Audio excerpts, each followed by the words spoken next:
Unit Overview. In this unit, we study an important data structure called graph. A graph is a versatile and flexible structure. It can be used to represent complex relationship among the elements of a data collection. The relationship can be nonlinear and of different types, such as one-to-many, many-to-one, or many-to-many. Because of these characteristics, graphs are often used for modeling and simulation applications, not only in computer science, but also in other disciplines. The unit begins with an introduction to graph terminology and an overview of graph applications. It then discusses various ways of representing graph and associated operations for manipulating graph data.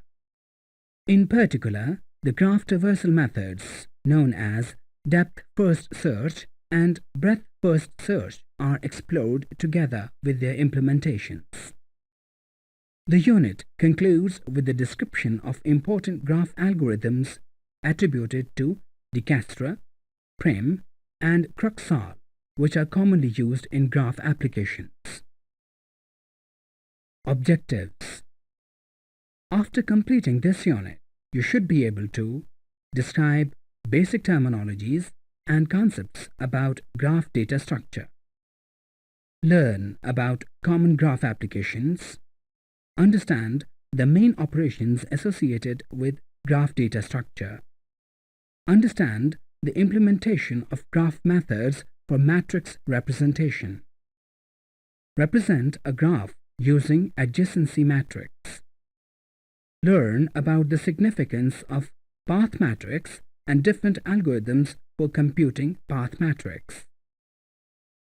Describe the algorithm for determining shortest path matrix. Understand linked list representation of a graph. Describe the depth-first and breadth-first search methods and their implementations. Understand Dijkstra algorithm for finding minimum traversal cost for a graph. Use Traversals and Prim's algorithms for finding minimum spanning trees. Learn about topological sorting. Introduction to graphs. Graph is a data structure that has been a subject of intensive study over the past several hundred years. Famous mathematician Euler is credited with doing pioneering work on graph theory. Using a graph representation, he was able to solve the celebrated problem of crossing 7 bridges to the island of Königsberg without using any one of the paths more than once. However, many of the important and useful graph algorithms have been discovered over the past 4 decades, almost in parallel with the advent of computers.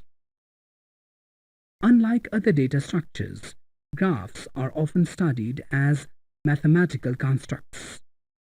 As such, much of the terminology and notions associated with graph data structures are borrowed from the discipline of discrete mathematics. In this section, we examine the relevant definitions and concepts. Graph. A graph is a collection of data items called vertices and edges. Vertex stores some kind of data. An edge represents a connection between pairs of vertices. A vertex is sometimes referred to as node or point. An edge is also termed as arc. Suppose A and B represent a pair of vertices in a graph. The edge connecting A to B can be represented as AB, or more commonly as enclosed in a pair of parentheses. In formal theory of graphs, set notation is often used to represent a graph and its associated elements. Thus, a graph G is defined as a set VE, where V is a set of vertices and E is a set of edges. If V1, V2, V3 up to Vn are the vertices, then using set notations we can write. More often, graphs are shown pictorially using diagrams. Typically, a rectangle, oval, or circle represents a vertex. Lines or arcs are used to depict the edges. Suppose, for example, a graph consists of vertices A, B, C, D, and E with edges AB, AC, BC, CD, CE, DE. Figure shows a diagrammatical representation of this graph. It is emphasized that in pictorial representation, the location of vertex is immaterial for some applications. Thus, vertices can be laid out in several ways. For example, this figure is an alternative representation with a different geometrical configuration of the same set of vertices and edges. Although these two pictorial representations give different looks, they represent the same set of data elements in the graph. Graphs are classified on basis of properties of the edges and their orientation.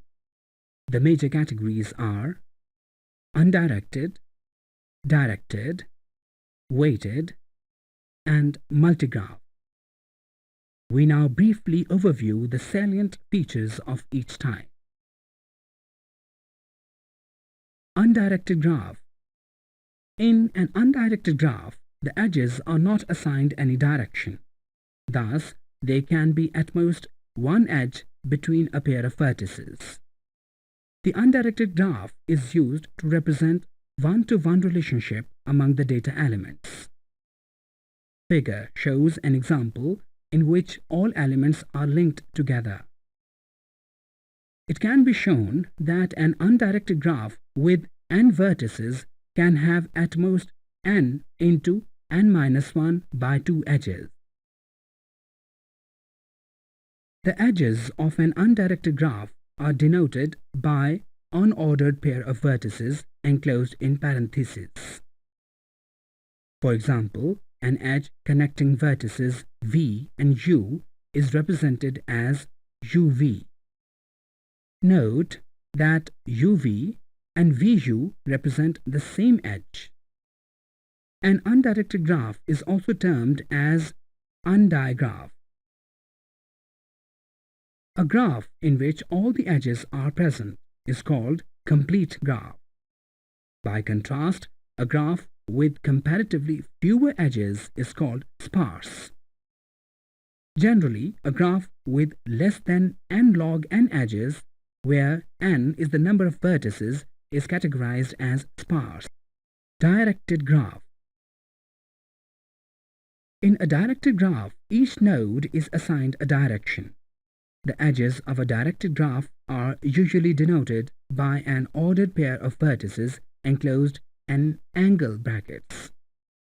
Thus, the pair UV represents an edge which starts at vertex U and ends at vertex V. The first vertex is referred to initial vertex and the second as terminal vertex. As such, UV and VU represent different edges connecting the same pair of vertices. A directed graph is also termed as digraph or network. Figure shows an example of a directed graph. It consists of vertices A, B, C, D, and E, and edges AB, BA, AD, ED, CB, DC, and ED. Weighted graphs. In weighted graph, the edges are assigned data values referred to as weights. Weighted graphs have several real-life applications. A weighted graph might, for instance, represent cost of transportation between two locations, amount of data traffic between workstation in a network, or distances between two cities. Figure shows an example of a weighted graph. The numbers attached to the edges are the weights. A weighted graph can be directed or undirected depending on the nature of application. For example, a weighted directed graph can represent flight journey between two airports because flight distances between two airports might be different depending on the flight paths for forward and backward journeys. Multigraph. A multigraph is a generalization of a directed graph. In their structure, there can be multiple edges between a pair of vertices. Such edges are termed as parallel edges. Figure shows a multigraph. Observe that there are three edges between the vertices A and B. There are two parallel edges from A to B and one edge from B to A. A multigraph is used to represent a many-to-many relationship among graph elements. Graph paths. A path between a pair of vertices is a sequence of vertices in the graph which are connected by successive edges. We can denote the path by enclosing the list of vertices in a pair of angle brackets. For example, in figure, ABDE represents a path between the vertex A and E. The length of a path is the number of edges that occur along the path. For example, the length of path ABDE is 3. The vertices which have path of length of 1 are called adjacent vertices or neighbors. For example, in this figure, vertices B, C and D are neighbors of vertex A. A vertex is said to be reachable from another vertex if there exists a path between the vertices. In the figure, vertex B is reachable from vertex A or vertex E, but A is not reachable from any other vertex. Loops and cycles. Two special paths termed as loop and cycle are important in graph applications. A loop is an edge that begins and terminates at the same vertex. Figure shows an example in which vertex A and C have loops.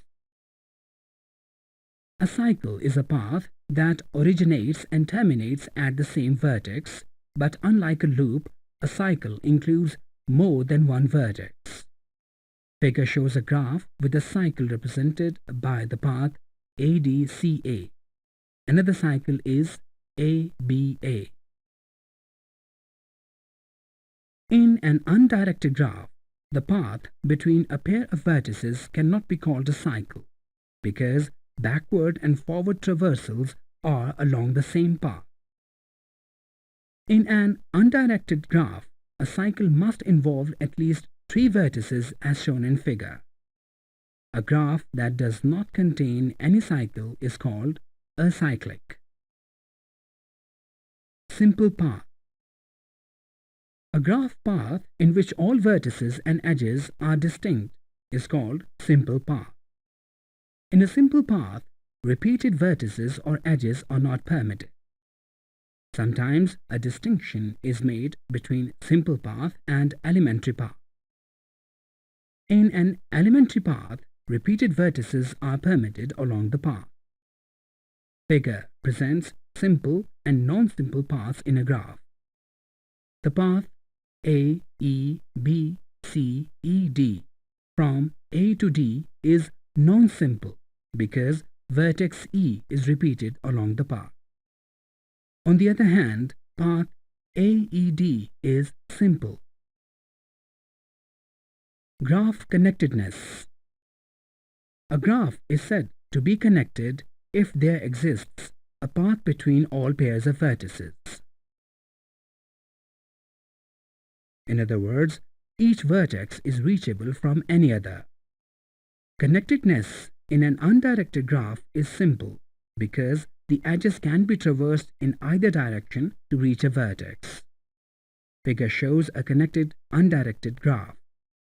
Observe that there is no direct connection between the vertices B and C. However, C can be reached from B via vertex A. Connectedness may involve paths of length greater than 1. In a directed graph, connectedness is more complex. For example, a vertex A may be connected to B, but B may not be connected to A. A graph is called weakly connected if one or more vertices are not reachable from any other vertex. Figure shows an example of weakly connected graph. Observe that vertex A is not reachable from any other vertex. A graph is termed unilaterally connected if at least one of the vertices in a pair is reachable from the other. Figure shows a unilaterally connected graph. For example, A is not reachable from B, but B is reachable from A. Likewise, B is not reachable from C, but C is reachable from B via D. A graph is called strongly connected if, for all pairs of vertices, both vertices are reachable from either of the vertex. In other words, if A and B are any arbitrary vertices, then A must be reachable from B and B must be reachable from A. Figure shows an example of a strongly connected graph. Consider, for example, the pair of vertices A and D. Observe that A is reachable from D via C and D is reachable from A via B. You can verify that every vertex is reachable from any other vertex. Degree of vertex. The number of edges that connect a given vertex to other vertices is called degree of the vertex. In a directed graph, the number of edges that originate from a vertex is called out degree. Likewise, the number of edges that terminate on vertex is called in degree of the vertex. The in and out degrees of the vertex V are denoted by the expression. Consider, for example, the graph shown in this figure. It can be verified that in degree of A is 2 and out degree of A is 4. The in degree of E is 2 and out degree of E is 0. Application of graphs. As noted before, a distinguishing feature of a graph data structure is its ability to represent complex relationship among data elements. In general, a graph can be used to represent a structure in which many-to-many type relationships exist among the data elements. In real life, we come across many such examples. Some familiar examples are computer networks, electrical circuits, transport networks, assembly lines, molecular structures, and databases. In computer networks, workstations and servers can be viewed as vertices and links between the devices as edges. Thus, a graph may be used to configure a network for optimum performance. For example, using appropriate algorithm, we can determine the shortest or most economical routes for dispatching packets of information along different paths in a network. Electronical circuits are another common example of application of graphs. Connectivity and performance of a circuit can be ascertained with the help of graph theoretical methods. Graphs are also useful to schedule various tasks in an assembly line of an industrial plant when certain tasks must be completed before the next task is started. The most familiar examples of graphs applications are found in transport industry. For example, airport, cities, and other sites can be represented as vertices, and the air routes, railway lines, and roads as edges. A graph can be used to answer such questions as: is there a connection between two given locations? If so, what is the minimum cost of transportation? Or what is the shortest route? In plain words, one may want to know a travel schedule with minimum travel time or minimum fare between any pair of cities. Several graph algorithms exist to solve such problems. Graphs are also useful in studying molecular structures. The graph theoretic methods can be used to differentiate between structures with different configuration of a set of molecules. Finally, in a database application, graphs are frequently used to represent various types of entity relationships, often referred to as ERD diagram. Operation on graphs.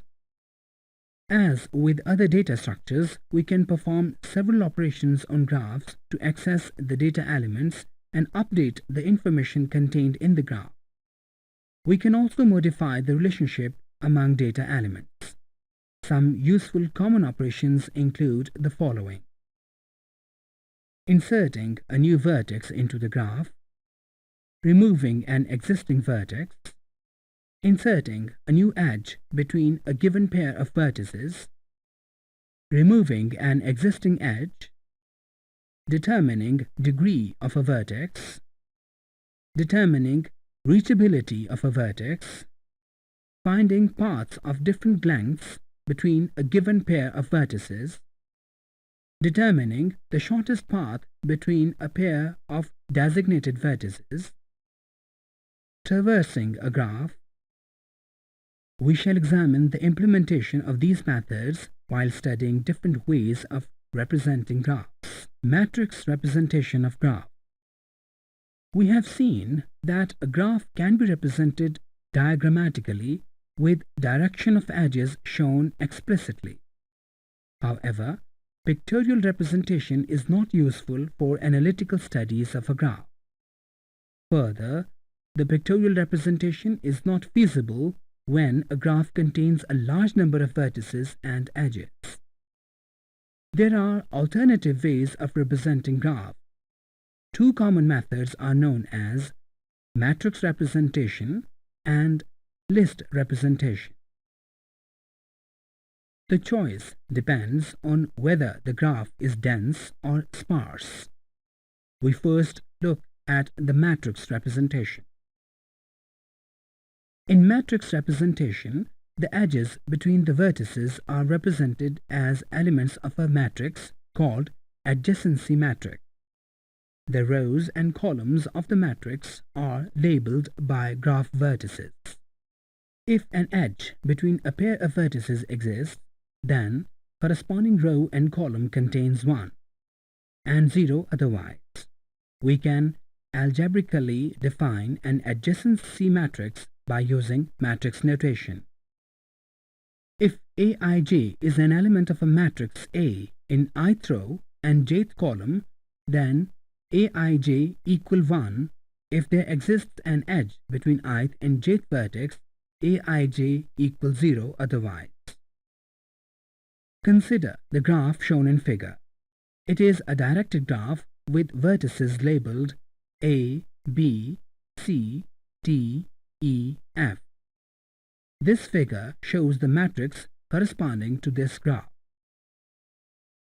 Since in some programming languages, such as C, C++, integers 0 and 1 refer to logical false and true values, the adjacency matrix is sometimes referred to as Boolean matrix or bit matrix.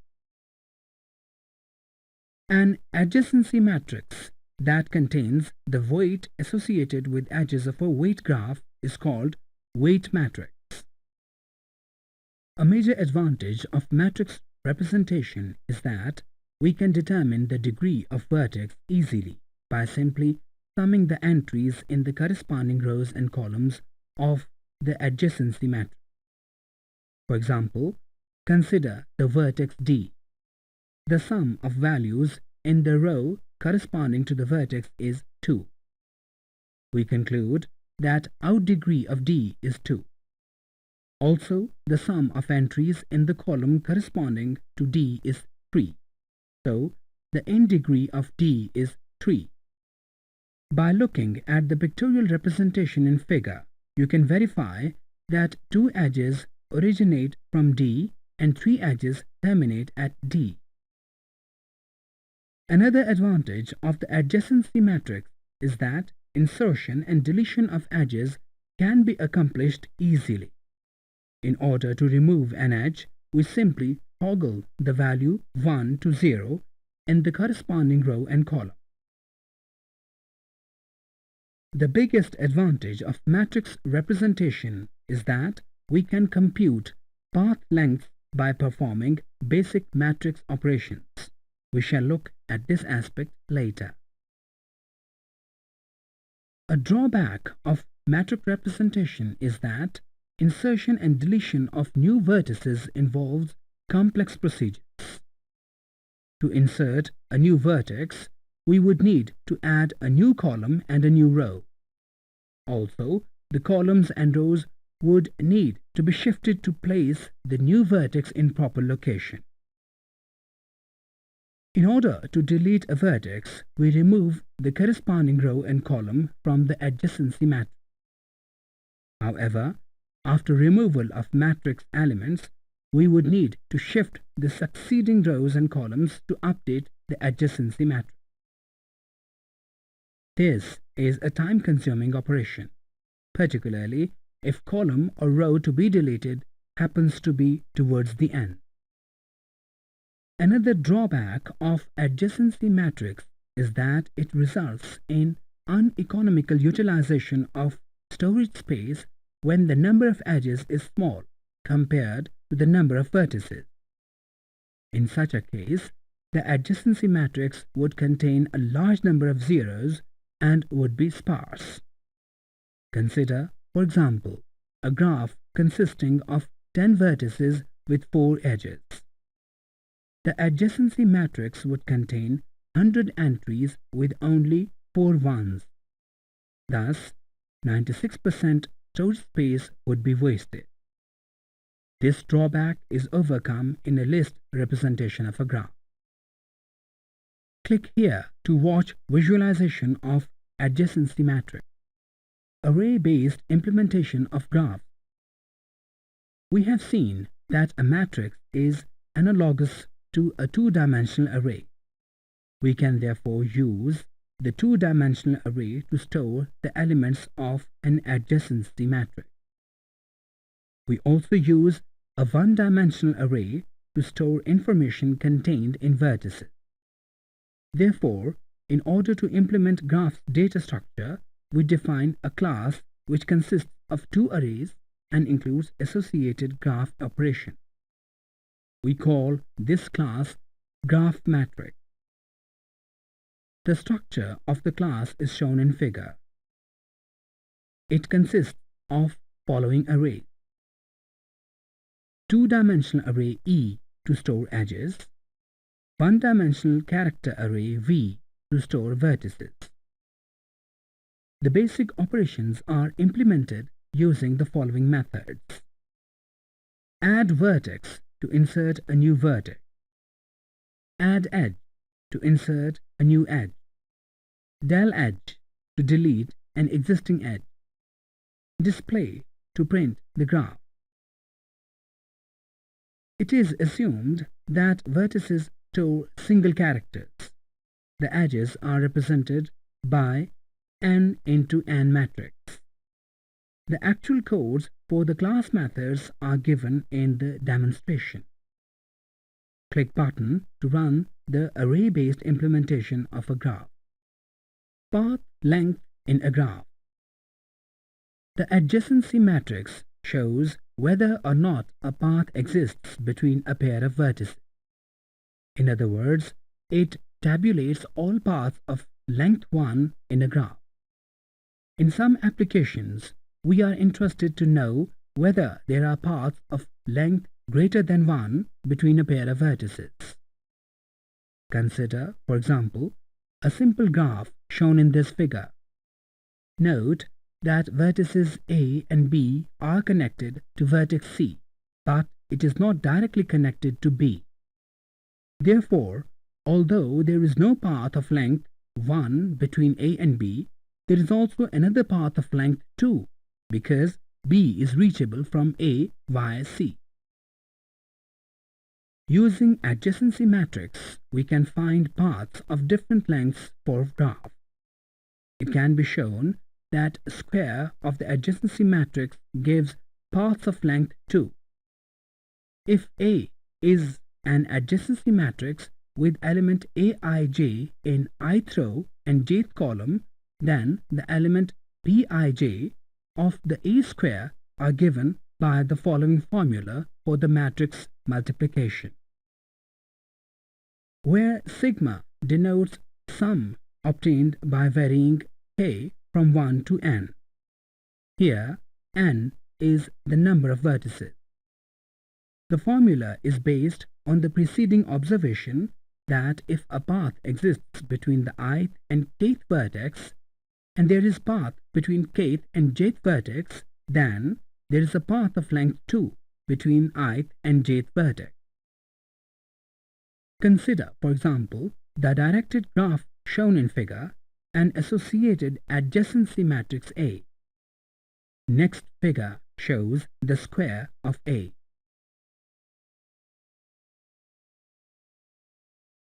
From the matrix A square shown in the figure, we can conclude that there is one path of length 2 between A and C.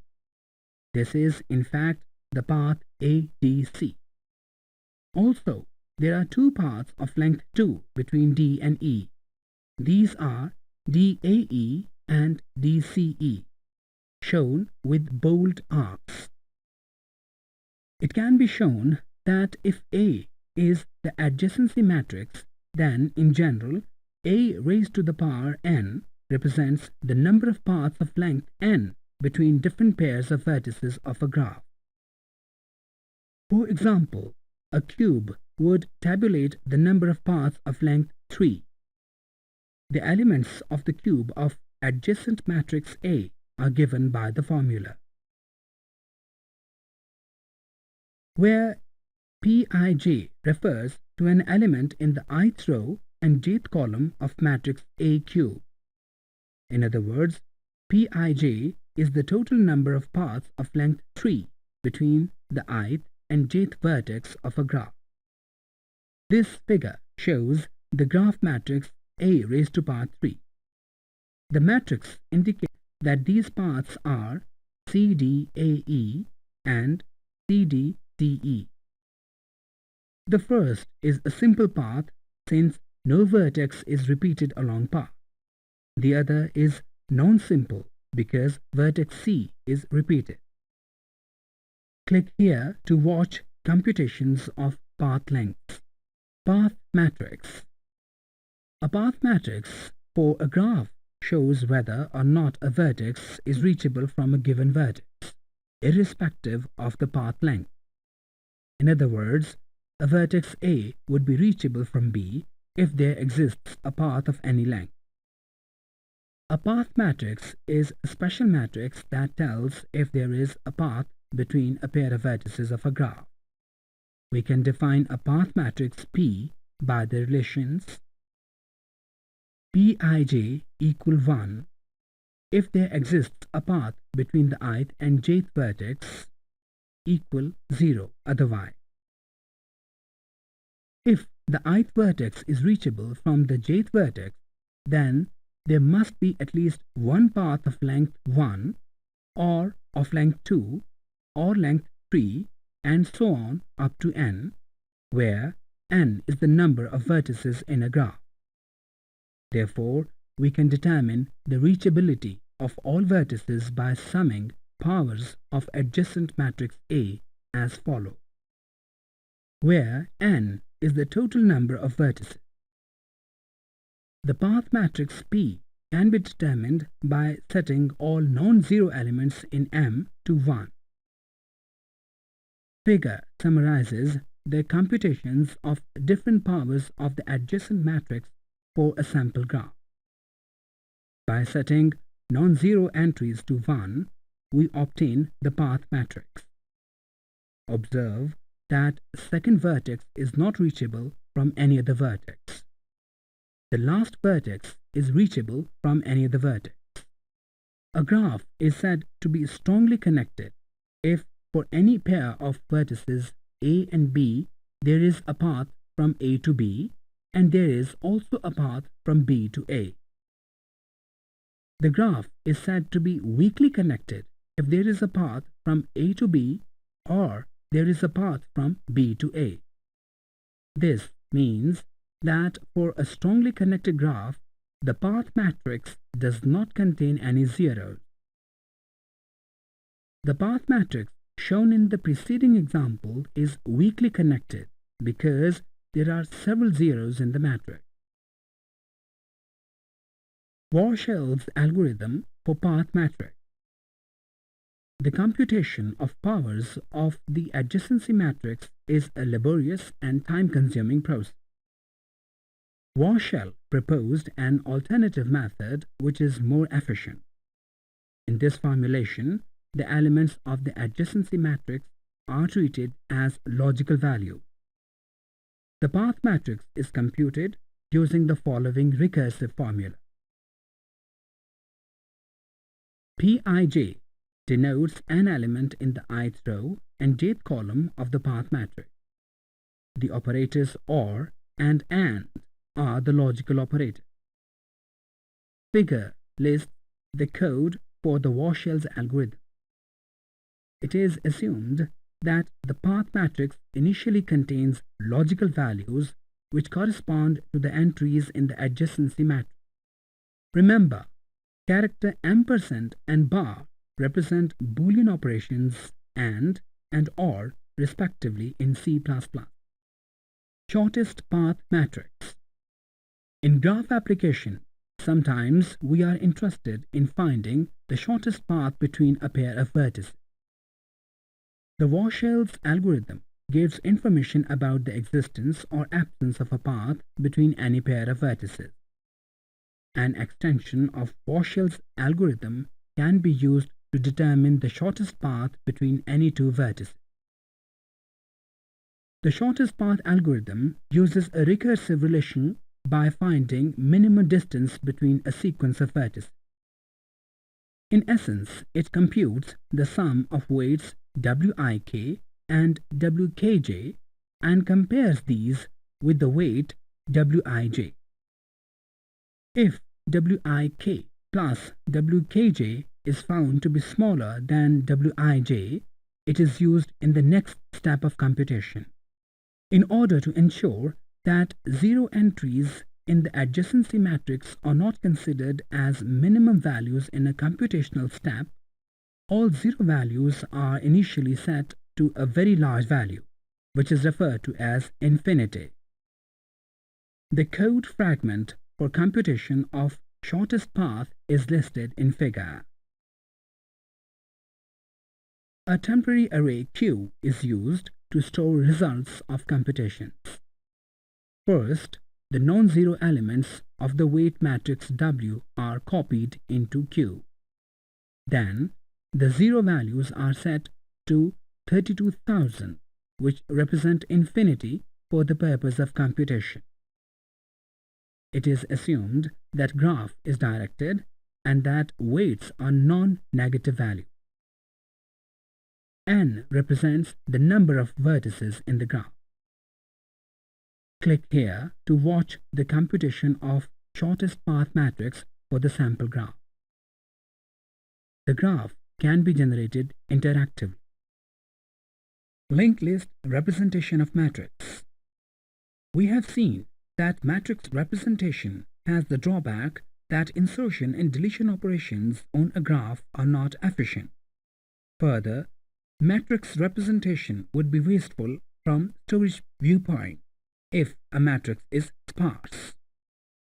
Strictly speaking, we say that a graph is sparse if it contains fewer than n log n edges, where n is the number of vertices. An alternative representation that uses linked list is more efficient for the sparse graph. In the linked list representation, there are different ways of showing relationship among the graph elements. A common approach is to use a linked list for a set of vertices which are adjacent or neighbors of a given vertex.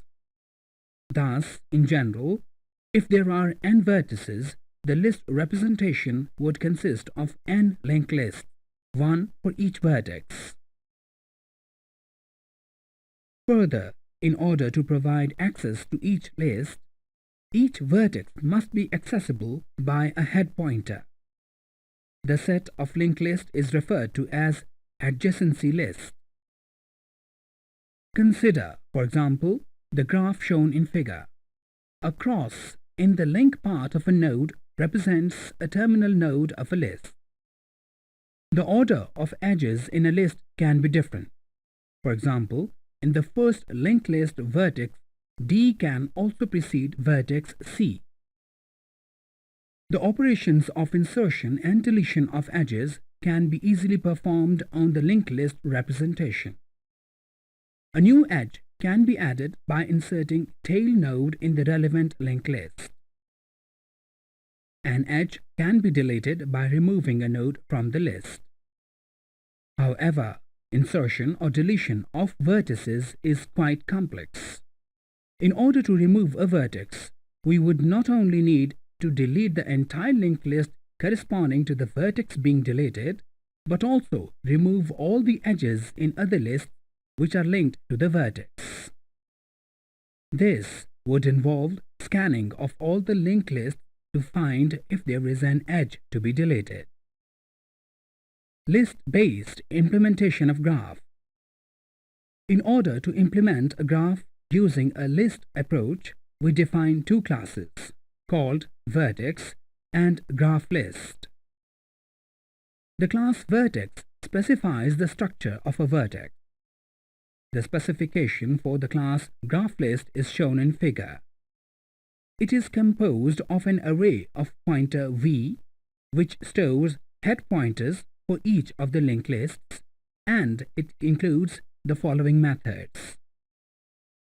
Add vertex to insert a new vertex to the graph. Del edge to remove an edge from the graph. Add edge to insert a new edge between a pair of given vertices. Get vertex to return the index number of vertex. Display to print the graph. Click here to run interactive demonstration for list-based implementation of a graph. Traversing graphs. In traversing a graph, we visit every vertex to extract information contained in vertices and edges.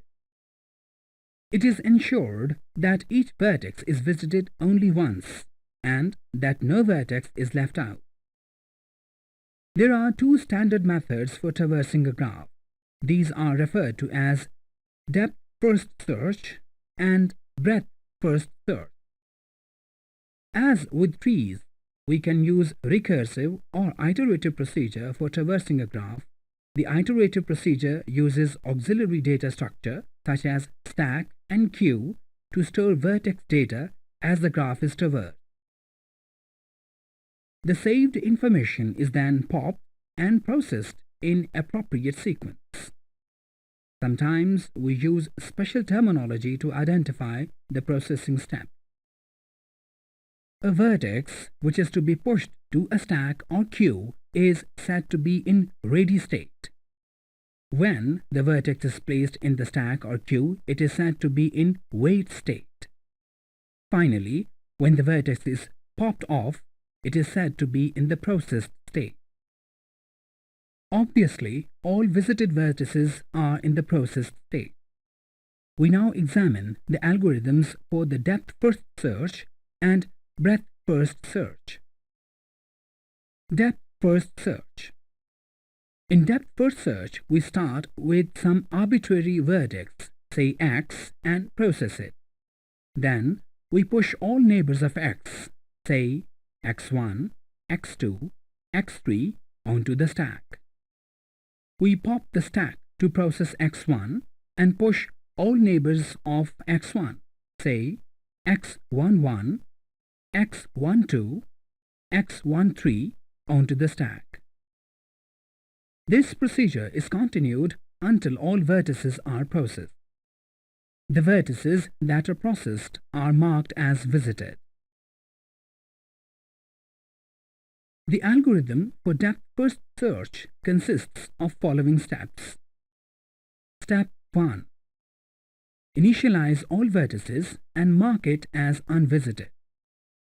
Step 2. Select an arbitrary vertex, push it onto the stack. Step 3. Repeat step 4 and 5 until stack is empty. Implementation of depth-first search algorithm. In order to implement the depth-first search algorithm, we define a class which includes the graph traversal algorithm together with the methods for creating and displaying a sample graph. The figure shows the structure of the class named GraphList. It uses two external classes called vertex and stack. The graph itself is implemented as a linked list. Observe that the class includes following private members: a pointer array vertex of size max, which holds pointers to the graph vertices; an array vi of logical values which shows whether or not a vertex is visited; a stack sk, which is used to handle vertices in wait state. The class methods are as follows. Add vertex inserts a new vertex into the graph. Add edge creates a new edge between a given pair of vertices. Disp prints a linked list representation of graph. DFS implements the depth-first search algorithm. Push ADJ handles vertices which are in wait state. getIndex is an auxiliary function to obtain index of a given vertex. Click the button to run the interactive program for the implementation of depth-first search algorithm. Breadth-first search. In the depth-first search algorithm, we first descend down the graph and then scan vertices sideways. In the breadth-first search, this order is reversed. We first traverse the vertices widthwise and then depthwise. As before, we select an arbitrary vertex, say x, of the graph. We process x. Next, we process all neighbors of x, say x1, x2, x3. Also, we push the neighbors of x1, say x11, x12, x13 onto a queue. Next, an element is removed from the queue and processed, and all of its neighbors are processed. This process is continued until all vertices have been processed. Observe that in breadth-first search, we use a queue rather than a stack. Recall that adding an element to a queue is called enqueuing, and removing an element is called dequeuing. The algorithm for breadth-first is as follows. Step 1. Initialize all vertex to mark them as unvisited. Step 2. Select an arbitrary vertex, add it to queue. Step 3. Repeat steps 4 to 5 until queue is empty. Step 4. Remove an element from the queue. Process the element and mark it as visited. Step 5. Insert all neighbors of the processed element into the queue. Step 6. Check if any vertex is left unvisited. If so, repeat step 2 using an unvisited vertex, otherwise exit. Consider the graph shown in figure. It shows the breadth-first traversal path in broken arcs. The numbers refer to the order in which the graph is traversed. Figure tabulates the steps involved in traversing the graph. Observe that the order in which the vertices are enqueued is arbitrary. We can push the vertices beginning from left to right or from right to left. Sometimes the vertices are sorted in ascending order before being pushed onto the queue. Naturally, each of these procedures would yield a different traversal path. Briefly, the steps are as follows. A is enqueued and dequeued. A's neighbors D, C, B are enqueued. B is dequeued and processed. B's only neighbor E is enqueued. C is dequeued and processed. C's neighbors F and G are enqueued. D is dequeued and processed. D's neighbor H is enqueued. E, F, G and H are successively dequeued and processed. Click the button to watch the visualization of BFS algorithm. Implementation of breadth first search algorithm. In order to implement the breadth first search algorithm, we define an interface class named GraphList. The specification and structure of the class is as shown. It uses two external classes called vertex and queue. Vertex defines the structure of graph vertex. The class queue is used to hold temporarily the vertices which are in wait state. The main class consists of the following methods. Add vertex inserts a new vertex into the graph. Add edge adds a new edge between a given pair of vertices of the graph. Disp shows adjacency list of the graph. BFS performs the breadth first search. NQADJ is an auxiliary function that performs NQ and DQ operations in traversing the graph. GetVertex returns the index number of a vertex. Click the button to run an interactive program for breadth first search algorithm. Spanning trees. A spanning tree for an undirected graph is a subgraph which includes all the vertices but contains no cycles. A graph can have several spanning trees. Figure shows a sample graph and some of the associated spanning trees. Observe that all trees contain the same number of vertices as in the original graph. Further, all trees have same number of edges. It can be shown that a graph with n vertices has n raised to power n minus 2 spanning trees. We can create spanning trees in several different ways. One simple method is to remove all edges that form cycles. When the number of vertices is very large, this approach may not be feasible. We can use graph traversal algorithms to generate various kinds of trees. We can create spanning trees by using depth first search algorithm. During the traversal, we can mark edges associated with the visited vertices. After the search is completed, the marked edges will form a spanning tree. This tree is sometimes referred to a depth first search spanning tree. Likewise, we can create a breadth first search spanning tree. Minimum spanning trees. Spanning trees can also be built for undirected weighted graphs. As before, there can be a large number of weighted spanning trees. However, there is at least one tree with the least possible summation of all edges. This tree is said to be minimum spanning tree. The minimum spanning trees are useful in many real-life applications of graphs. Telephone network provides a good example.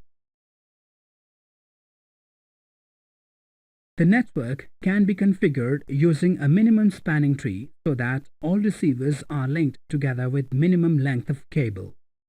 Another example could be linking of a group of islands connected with bridges so that total bridge span is minimum. The minimum spanning trees can also be used to determine air routes between a number of cities so that all cities are linked together with least travel time or lowest travel cost. In order to determine the least cost or shortest path for a graph, two important algorithms have been proposed. These are named after their inventors and called Kruskall's algorithm and Prim's algorithm. Both provide efficient methodology but differ in their approach. Kruskall's algorithm. The Kruskall's algorithm was discovered in 1956. In this algorithm, the edges of an undirected weighted graph are scanned one by one. At each step, an edge with the least weight is picked and added to the corresponding vertices of a graph. If an edge creates a cycle, it is dropped. The algorithm can be implemented by pursuing the following steps. Step 1. Remove all edges from graph. Step 2. Arrange edges in ascending order of the weights. Step 3. Pick the smallest edge and add it to graph. If the new edge creates a cycle, reject it. Step 4. Repeat step 3 until all vertices have been processed. The resulting subgraph, which may contain fewer edges, would be a minimum spanning tree. Consider, for example, the undirected graph shown in figure. The edges and the weight are tabulated in next figure. The action column shows whether an edge is added or dropped. This figure shows the minimum spanning tree built by using the Kruskall's algorithm. The thick lines represent the tree. The total path length of the tree is 10 plus 23 plus 30 plus 40 equal 103. Note that edges BD, AC, CE have been rejected because they form cycles when joined with other pre-selected edges. The edge BD, for example, is dropped because it produces a cycle with edges AB and AD, which are already selected to be the part of spanning tree. Kruskall's algorithm is classified as a greedy algorithm because it immediately selects an edge with the lowest weight. It is an efficient algorithm for building minimum spanning trees. It can be shown that for a graph with n vertices and m edges, the running time of Kruskall's algorithm is O m log n. Click the button to watch a visualization of Kruskall's algorithm and to print a trace. Prim's algorithm. Prim's algorithm is an alternative method for creating minimum spanning tree. As the name implies, the algorithm was proposed by Robert Prim in 1957. Unlike the Kruskall's algorithm, which makes selection of edges, the Prim's algorithm picks vertices. Briefly, the algorithm proceeds as follows. Step 1. Select an arbitrary vertex. Mark it as visited. Step 2. Repeat steps 3 to 4 until all the nodes have been examined. Step 3. Find an unvisited vertex which is connected to any of the visited vertices and has the smallest weight. Step 4. If the edges do not form a cycle, add it to the tree and mark the selected vertex as visited. If the graph is not connected, then the algorithm would produce a spanning tree for the connected components of the graph. Consider, for example, the weighted graph shown in figure. We use Prim's algorithm to create the minimum spanning tree. The result of examining different vertices is shown in figure. The vertex A is selected as the initial vertex to be added to the tree. Figure shows the minimum spanning tree for the graph. The edges of the trees are shown in thick lines. If n is the number of vertices and m the number of edges, the Prim's algorithm has running time of O m plus n log n. Being a logarithmic, it is quite efficient. Dijkstra's algorithm. We have already studied that a path matrix can be used to find the shortest distance between any pair of vertices in a directed weighted graph. The algorithm, however, does not provide the details of the shortest path between a given set of vertices. Dijkstra proposed an algorithm which generates a trace of the shortest path. The algorithm has many useful applications. For example, it can be applied to find the shortest driving distance between cities connected by roads. Dijkstra's algorithm works like the Prim's algorithm. It begins by selecting an arbitrary vertex and proceeds outward to cover all vertices. Unlike the Prim's algorithm, however, Dijkstra's algorithm repeatedly computes the distance between a source vertex and the vertex being examined and selects the sequence of edges which yields the smallest summation. This process is continued until all the vertices have been examined. By storing the information about the vertices and edges selected, it is possible to create the shortest path between any vertices. The implementation details of the Dijkstra's algorithm can vary depending on how the information pertaining to the vertices and edges is stored and updated at each step. Click the button to watch the working of Dijkstra's algorithm. The visualization also creates a trace of all steps involved and generates the shortest path between a selected pair of vertices. Topological sorting.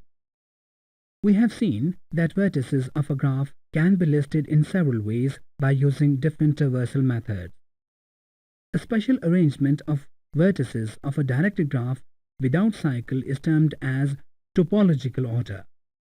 In this arrangement, if an edge is directed from a vertex A to vertex B and an edge is directed from B to C, the list ABC is termed as topologically sorted list. Essentially, every successive vertex must follow a predecessor vertex in the sort order. In general, there can be several sort orders.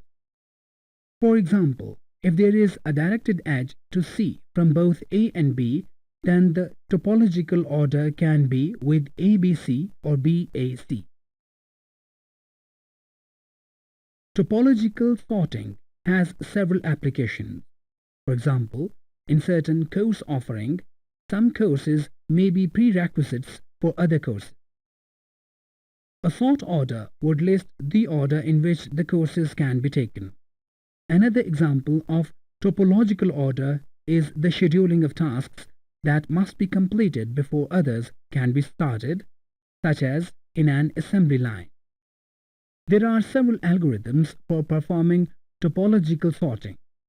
In one simple method, a vertex which has no successor vertex is chosen.